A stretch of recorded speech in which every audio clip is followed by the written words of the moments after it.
नमस्कार सम्पूर्ण विद्यार्थी भाइ बहिनीहरूलाई मेरो युट्युब च्यानलमा स्वागत छ। आज हामी क्लास 12 फिजिक्स अन्तर्गत डिसी सर्किट भन्ने च्याप्टरका न्युमेरिकल क्वेसन्सहरू गर्नेछौँ। सो हाम्रो अगाडि पहिलो क्वेसन यस किसिमको रहेको छ। यो चाहिँ हामीलाई 2076 मा सोधिएको क्वेसन पनि हो। तपाईहरु देख्न सक्नुहुन्छ यहाँनिर तपाईहरुलाई दिएका कुराहरू इन्फर्मेसनहरू दुईटा रेसिस्टरहरू छन्। Two resistors 1000 ohm and 2000 ohm are joined in series with 100 volt battery भने आज 100 volt सप्लाई। यसलाई अलिकति हामी डायग्रामबाट अलिकति बनाउँ है त, त्यसपछि मात्रै हामीलाई अलिकति आइडिया होला। पहिला हामीलाई के भनेको छ हेर्नु होला त, यहाँनिर ध्यान दिएर हामीसँग एउटा रेसिस्टर छ अनि अर्को रेसिस्टर पनि छ। इनलाई लगेर चाहिँ हामीले कसँग जोडेका छौं भने यसलाई लगेर हामीले एउटा यसलाई लगेर हामीले जोड्यौं एउटा ब्याट्रीसँग है त। यो हाम्रो एउटा ब्याट्री हो।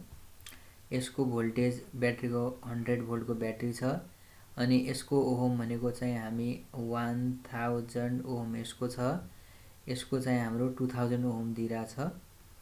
2000 ओहम यसको रेसिस्टेन्स दिइरा छ हैन। यति इन्फर्मेसन यो पहिलो लाइनलाई हामीले फिगरमा बनायौं। A voltmeter of internal resistance 4000 ohm is connected to measure the potential difference across 1000 ohm भनेको यसको एक्रॉसमा यो जुन 1000 ओहम छ नि, यसको एक्रॉसमा पोटेन्शियल डिफरेन्स नाप्नको लागि यसको एक्रॉसमा एउटा भोल्टमिटर हामीले जोडेका छौं। भी भनेको भोल्टमिटर हो। यो भी लाई यसको एक्रॉसमा जोडेका छौं भनेको भी लाई हामीले प्यारलल कम्बिनेसनमा राख्नुपर्छ, तपाईहरुलाई थाहा होला पोटेन्शियल डिफरेन्स नाप्नलाई। र यहाँनिर यसको रेसिस्टेन्स हामीलाई भोल्टमिटरको रेसिस्टेन्स अथवा यहाँनिर कन्फ्युजन नहुनु होला है। फेरि भोल्टमिटरको इन्टरनल रेसिस्टेन्स भन्नाले सिम्पली भोल्टमिटरको रेसिस्टेन्स भन्न खोजेको हो। यसको रेसिस्टेन्स हामीलाई 4000 ओम भनेर दिइरा छ। अब हामीले निकाल्नु पर्ने के हो त भनेपछि यो भोल्टमिटरले कति रिडिङ देखाउँछ, यसलाई हामी पोइन्ट ए भनौं, यसलाई चाहिँ हामी पोइन्ट बी भनिदिउँ। ओके, ठीक छ। अब पहिला चाहिँ हामीले यस्तो केसमा के गर्नुपर्छ भने पहिला चाहिँ हामीले यसको इक्विभ्यालेन्ट रेसिस्टेन्स निकाल्नुपर्छ। पहिला चाहिँ यो सर्किटमा अब यहाँनिरबाट पहिला चाहिँ हामीले यहाँबाट करेन्ट कति बग्छ भन्ने निकाल्नु पर्ने हुन्छ कि यहाँबाट करेन्ट। त्यसको लागि त हामीले पहिला यसको इक्विभ्यालेन्ट रेसिस्टेन्स निकाल्नुपर्छ नि। अब तपाईहरुले इक्विभ्यालेन्ट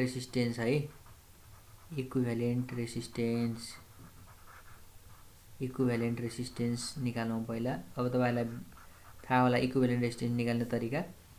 अब हाम्रो चाहिँ के हुन्छ भने नि इक्विभ्यालेन्ट निकाल्नको लागि पहिला अब यो दुईटा प्यारलल कम्बिनेसनमा छ। ल मैले इक्विभ्यालेन्ट रेसिस्टेन्सलाई सपोज मैले आर ले रिप्रेजेन्ट गरे यहाँनिरको लागि। आर भनेको कस्तो छ भने यो दुईटा प्यारललमा छ भनेपछि 4000 हैन प्यारलल, त्यसपछि गएर 1000 हैन, त्यसपछि हामी के गर्न सक्छौं यहाँनिर प्लस, किनभने यो दुईटा प्यारलल कम्बिनेसन गरिसकेपछि यसको इक्विभ्यालेन्ट रेसिस्टेन्स आउला भनेको यो दुईटैलाई अब हामी एउटा जस्तो मान्छौं। अनि सिरिज कम्बिनेसनमा त रेसिस्टेन्सहरु जोडिन्छ नि, त्यो तपाईहरुलाई थाहा होला भनेको यो सिरिज कम्बिनेसनमा भएको हुनाले त्यो 2000 चाहिँ होला है त। अब दुईटा रेसिस्टेन्सहरु प्यारलल कम्बिनेसनमा छ भने तपाईहरुलाई एउटा यो फर्मुला कतिको थाहा छ म लेखिदिन्छु यतापट्टि। सपोज दुईटा रेसिस्टेन्सहरु यदि R1 र R2 भन्ने रेसिस्टर दुईटा प्यारललमा छन् भने यिनीहरुको इक्विभ्यालेन्ट रेसिस्टेन्स भनेको तपाई Rp भन्नुस्। यो हुन्छ R1 * R2 upon R1 + R2 भन्ने हुन्छ है। धेरैले थाहा नभएकोहरुको लागि एउटा फर्मुला हो। यदि दुईटा रेसिस्टेन्सहरु प्यारलल कम्बिनेसनमा छन् भने यिनीहरुको इक्विभ्यालेन्ट रेसिस्टेन्स यति हुन्छ। भनेपछि यहाँनिर कति होला त हेर्नु त, 4000 लाई R1 जस्तो मान्नु, यसलाई R2 जस्तो मान्नु भनेको 4000 * 1000 होल डिभाइडेड बाइ 4000 प्लस 1000 भयो हैन। यहाँनिर यतापट्टि 2000 छदैछ है त। ल अब यसलाई तपाईहरुले सल्भ गर्नुस्। यसलाई गर्दाखेरि कति आउँछ 4 1 2 3 4 5 6 वटा शून्य अपन यो तपाईहरुले जोड्दाखेरि कति हुन्छ 5000 होला प्लस यहाँनिर 2000 हुन्छ। अब यसलाई तपाईले भाग गर्नुभयो भनेपछि यो तीनटा जिरोले यहाँको तीनटा जिरो काट्छ, यो भनेको 800 आउँछ प्लस 2000 ओम। यो टोटल हाम्रो रेजिस्टेन्स कति आयो त 2800 ओम आयो। इक्विभ्यालेन्ट रेजिस्टेन्स भनेको यो पुरै सर्किटको चाहिँ रेजिस्टेन्स हाम्रो कति आयो त 2800 ओम आयो है त। ओके अब चाहिँ हामी करेन्ट निकालौँ त ल। यसबाट चाहिँ करेन्ट कति फ्लो हुँदो रहेछ भनेर निकालौँ त। करेन्ट आई भनेको चाहिँ हामी कति गर्न सक्छौँ भने V/R हो कि होइन, V/R हो। V भनेको यो हो, R भनेको यो पुरैको इक्विभ्यालेन्ट रेजिस्टेन्स निकालिसकेका छौँ है, पुरैको कम्प्लिट सर्किटको। भनेपछि V भनेको चाहिँ हाम्रो कति भयो त यहाँनिर 100 अपन रेजिस्टेन्स भनेको कति भयो त 2800 भयो। यसलाई तपाईँले भाग गर्दाखेरि डिभाइड गर्दाखेरि कति आउला तपाईँले यहाँनिर यसलाई यो V भनेको 100 छ, इक्विभ्यालेन्ट रेजिस्टेन्स भनेको यति 2800 राख्दाखेरि 0.035 एम्पियर भनेर आउँछ है त। अब हामीले निकाल्नुपर्ने यो करेन्ट अब हामीले त यो A देखि B को एक्रोसमा मात्रै कति देखिन्छ भन्ने कुरा निकाल्ने हो नि त। भोल्टमिटरले कति रिडिङ देखाउँछ भनेर निकाल्नको लागि चाहिँ अब हामीले A देखि B को बीचमा मात्रै निकाल्नुपर्ने हो नि त। यो भोल्टमिटरले दिने रिडिङ भने त A देखि B को मात्रै दिने हो। देयरफोर अब तपाईहरुले VAB भन्न सक्नुहुन्छ। VAB भनेको कति होला त I इन्टु RAB हो कि नै। अब किनभने A देखि A र B बीचको पोटेन्शियल डिफरेन्स दिनको लागि त रेसिस्टेन्स पनि A र B बीचको निकाल्नु पर्यो। अब A देखि B सम्मको रेसिस्टेन्स भनेको त तपाईहरुको कति होला त यहाँ फिगरबाट A देखि B सम्म RAB भनेको चाहिँ कति होला। RAB भनेको त A देखि B सम्मको रेजिस्टेन्स भने त यो दुईटा रेजिस्टेन्स पर्यो नि, यसमा 1000 पनि 4000 पनि प्यारलल कम्बिनेसनमा छ यिनीहरु। भनेपछि यहाँनिर कति हुने भयो फेरि पनि तपाईहरुले 1000 प्यारलल 4000 हुने भयो हैन। अब यसलाई तपाईहरुले सल्भ गर्नुभयो भने अघिकै फर्मुला लगाएर RAB भनेको प्यारलल कम्बिनेसनको फर्मुला लगाउनुस् होल डिभाइडेड बाइ अनि 1000 प्लस 4000 गर्नुस्। यसबाट तपाईहरुको आउँछ कति RAB को मान आउँछ अघि नै हामीले गरेका छौं नि 800 ओम भनेर आयो हैन। देयरफोर अब हामीले निकाल्नु पर्ने त खासमा VAB हो नि त। VAB भनेको I भनेको कति छ, I भनेको हेर्नुस् त 0.035 इन्टु अनि तपाईको रेजिस्टेन्स भने कति हो त 800 हो। यसलाई मल्टिप्लाई गर्नुस्। अब यसलाई तपाईले मल्टिप्लाई गर्नुभयो भने यसको भ्यालु आउँछ 28 है। यसको भ्यालु कति आउँछ त 28 भोल्ट भनेर आउँछ है। तपाईले आन्सर सिटमा हेर्नुभयो भने 28.57 दिएको छ, तर एउटै हो किनभने यहाँनिर तपाईले भाग गर्दाखेरि उले चाहिँ पुरै फिगर लिएको छ के 0.035 यसपछिका कुरा डिजिटलाई पनि लिएर गरेको हुनाले मात्रै अलिकति फरक आएको हो। सो यो नै हाम्रो के हो त भोल्टमिटरले देखाउने रिडिङ हो A देखि B को बीचमा। सो यसरी यो क्वेशनलाई हामी यसरी गर्न सक्छौं। ओके फेरि हामी अर्को क्वेशनतिर अगाडि बढौं। एउटा यहाँनिर क्वेशनले के दिएको छ भने यो खासमा ग्याल्भानोमिटरलाई एमिमिटरमा कसरी कन्भर्ट गर्न सकिन्छ भन्ने खालको तपाईले बेसिक थ्योरी पढ्नु भएको होला नि हो, त्यससँगै रिलेटेड खालको क्वेशन हो। तर यसलाई अलिकति हामीले यसलाई बुझ्ने तरिकाले पहिला गरौँ। यो पनि हामीलाई 76 मा सोधिएको क्वेशन हो। आजकल रिसेन्टली सोधिया हुनाले इम्पोर्टेन्ट चाहिँ हुन सक्छ। पहिला मजाले यस्तो खालकोमा नि तपाईले दिएको कुरालाई आरामले लेख्नुस्। The resistance of the coil of galvanometer is भनेको छ हैन। ग्याल्भानोमिटर कोइलको रेसिस्टेन्स जसलाई हामीले ग्याल्भानोमिटरको रेसिस्टेन्सलाई चाहिँ हामीले क्यापिटल G ले जनाउँछौं है, क्यापिटल G ले जनाउँछौं। यसको भ्यालु भयो 9.36 ओम हैन। कोइल अफ ग्याल्भानोमिटर अथवा simply the resistance of galvanometer मात्रै पनि भन्ला, त्यो भनेको यति आयो। And current of 0.224 causes it to deflect full scale भनेको मतलब यदि 0.0224 एम्पियर को करेन्ट त्यो ग्याल्भानोमिटरबाट फ्लो हुँदा त्यसले फुल स्केल देखाउँछ भन्न खोजे। यो करेन्ट भनेको ग्याल्भानोमिटरबाट जाने करेन्ट हो। अब हामीले ग्याल्भानोमिटरबाट जाने करेन्टलाई हामीले यो भनेका छौं IG भन्न सक्छौं। IG भनेको 0.0224 अनि हाम्रो के हुने भयो त एम्पियर हुने भयो। IG भनेको 0.0224 भनेको करेन्ट थ्रु द ग्याल्भानोमिटर हुन्छ है। अब the only shunt available has the resistance of भनेको यहाँ शन्टको रेसिस्टेन्स कति छ त। शन्ट भनेको हामीलाई कति दिएको छ, शन्ट भनेको ग्याल्भानोमिटरको प्यारललमा जोडिने स्मल रेसिस्टेन्स हो। र अहिलेको लागि अहिले हामीसँग अभाइलेबल भनेको 0.025 ओमको मात्रै छ अरे हैन। What resistance must be connected in series with the galvanometer coil त्यो ग्याल्भानोमिटरको सिरिजमा कति रेसिस्टेन्स राख्नुपर्छ जसले गर्दाखेरि यो एमिमिटर बन्छ। एमिमिटरको रेन्ज 0 देखि 20 भनेको छ भनेको एमिमिटरले कतिसम्म करेन्ट नाप्न सक्दो रहेछ म्याक्सिमम 20 सम्म। त्यो भनेकोलाई त्यसलाई हामी म्याक्सिमम करेन्ट अथवा आई लेख्छौँ है त। जो एमिमिटरको रेन्ज दिएको हुन्छ नि त्यसलाई चाहिँ त्यसको त्यो म्याक्सिमम रेन्जलाई चाहिँ हामी म्याक्सिमम करेन्ट भने हुनाले यसलाई चाहिँ हामी 20 एम्पियर भन्छौँ।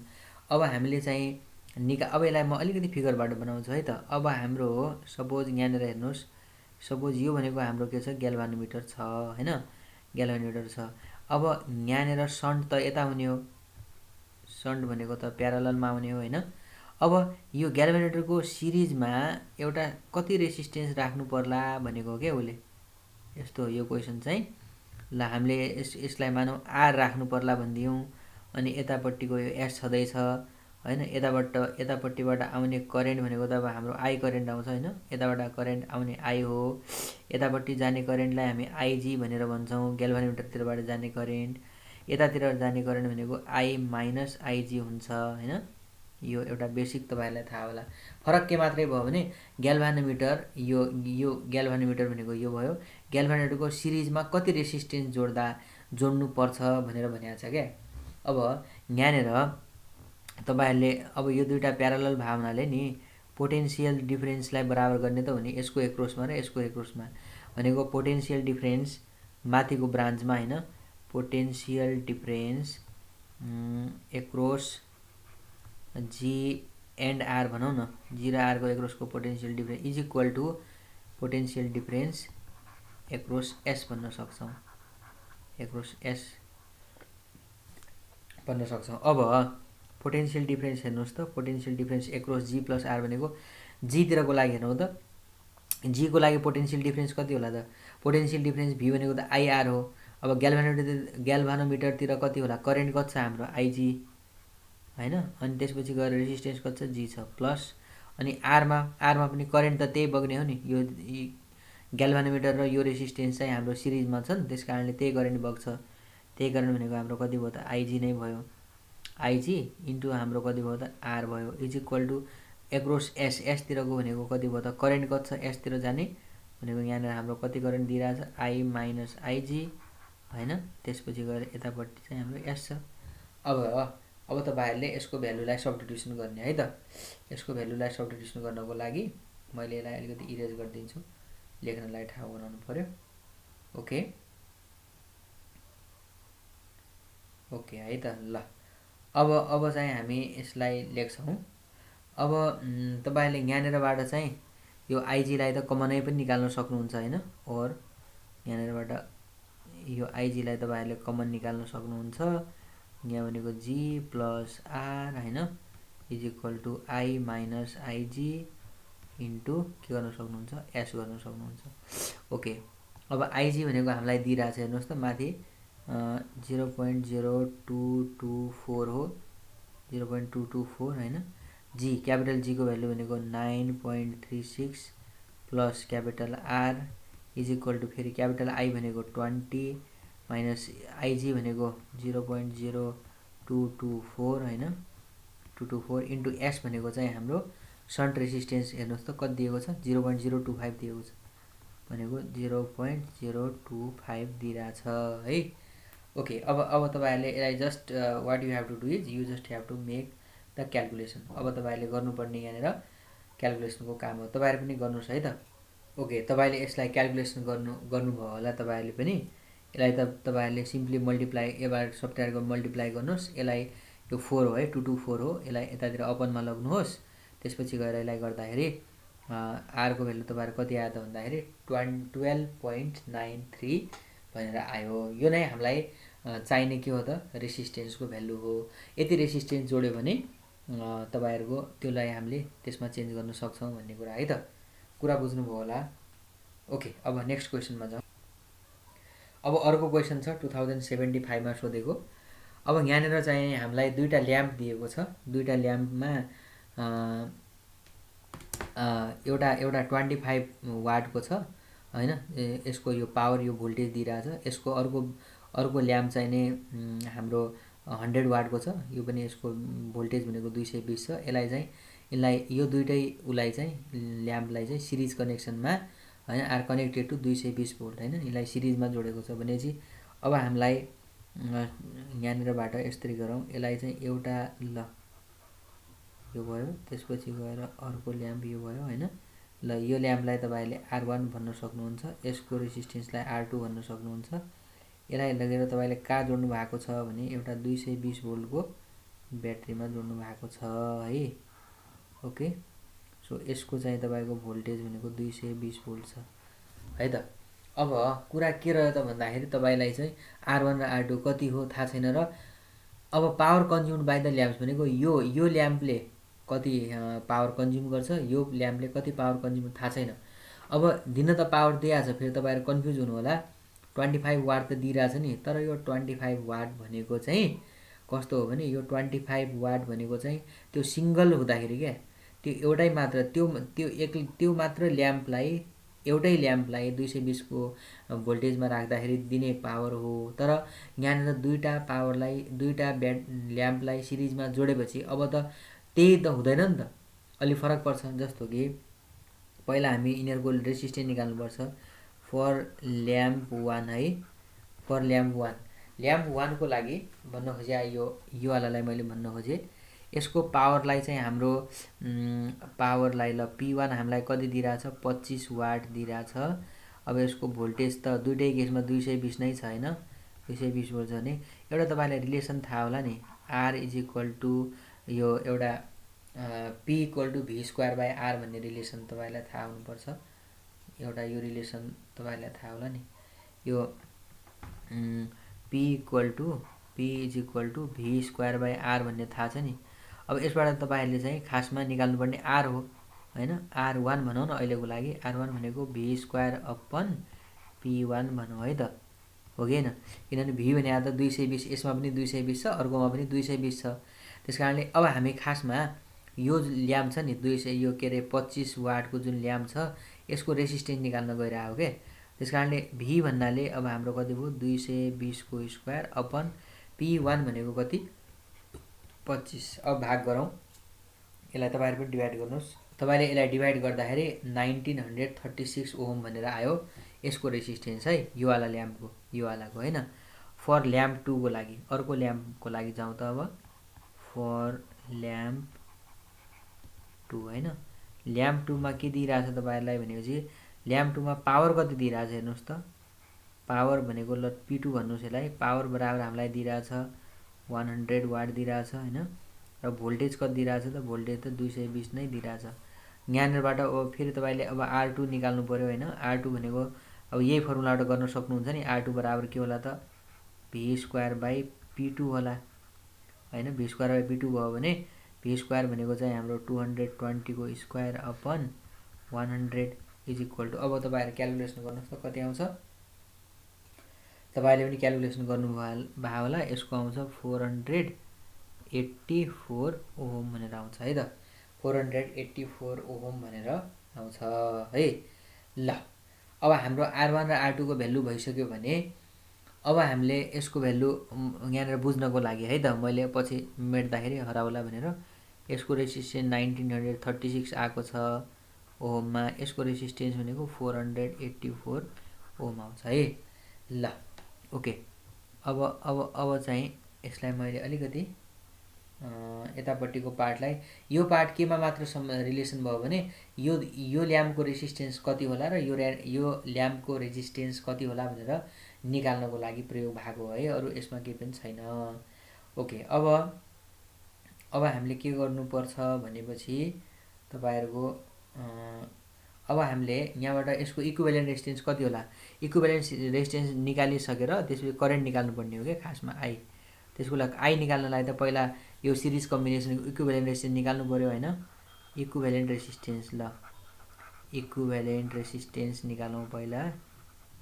इक्विभ्यालेन्ट रेजिस्टेन्स भनेको तपाईहरु R भन्न सक्नुहुन्छ। R = यो दुईटैको सम हुने त हुने हैन र, सिरिजमा त जोडिन्छ R1 + R2 हुन्छ भनेको R = कति आयो त 1936 + 484 भयो हैन। भनेपछि यहाँबाट आर तपाईँहरूको कति आयो त तपाईँहरू एड गर्नुहोस् त 1936 प्लस 484 गर्नुहोस् 2420 आउँछ। यो आउँछ तपाईँहरूको 2420 हो भनेर दियर फोर करेन्ट आई भने त तपाईँको भी बाई आर होइन र हो भी बाई आर ओम्स लबाट भनेको भी भनेको 220 छ किनभने भोल्टेज त आखिरमा 220 त छ नि अहिले पनि र रेजिस्टेन्स तपाईँहरूको कति आयो त 2420 आयो हैन 2420 आयो 220 बाई 2420 गर्नुहोस् 0 पोइन्ट कति आउँछ यो 0.09 आउँछ है 90 भनेर आउँदैछ यसलाई त तपाईहरुले 0.09 एम्पियर भनेर लेख्नुस् है त यति एम्पियर देयरफोर अब हामीले हेर्नुस् है यो करेन्ट त यसबाट पनि यति करेन्ट जाने हो यसबाट पनि यति करेन्ट जाने हो देयरफोर अब पावर कन्ज्युम निकाल्नको लागि नि पावर कन्ज्युम्ड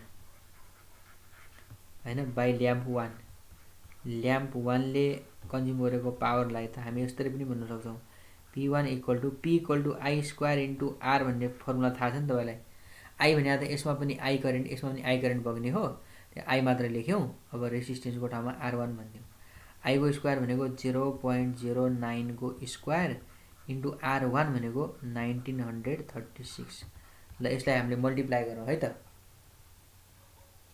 अब तपाईहरुले क्याल्कुलेसन गर्नुभयो भने यसको भ्यालु 15.68 जति आउँछ हैन अब त्यसलाई हामीले एप्रोक्सिमेटली राउन्ड अफ गरेर 16 भोल्ट मान्न सक्छौं अथवा यतिमा छोड्दा पनि केही फरक पर्दैन 15.68 नै आयो भनेर छोड्न सक्नुहुन्छ केही पनि फरक पर्दैन है त अब आन्सरसँग म्याचै गर्न चाहनुहुन्छ भने आन्सरमा 16 लेखेको हुनाले मैले लेखिदिएको ओके त्यसपछि गएर अब सिमिलरली यो अर्को ल्याम्पले कन्ज्युम गरेको पावर निकाल्नु पर्यो हैन power consumed by second lamp भनेर तपाईहरु यसैगरी निकाल्न सक्नुहुन्छ यसैगरी हामी फेरि power consumed by second lamp 2 भनौं न यतापट्टि हामीले पावर कन्ज्युम्ड बाइ ल्याम्प 2 ले कति पावर कन्ज्युम गर्यो त भन्दाखेरि P2 भन्न सक्छौं यसलाई P2 बराबर I स्क्वायर R2 भनौं I स्क्वायर भनेको चाहिँ हाम्रो कति छ 0.09 को स्क्वायर इन्टु R भनेको 484 भयो यसलाई तपाईहरु क्याल्कुलेसन गर्नुस् तपाईहरु पनि कति आउँछ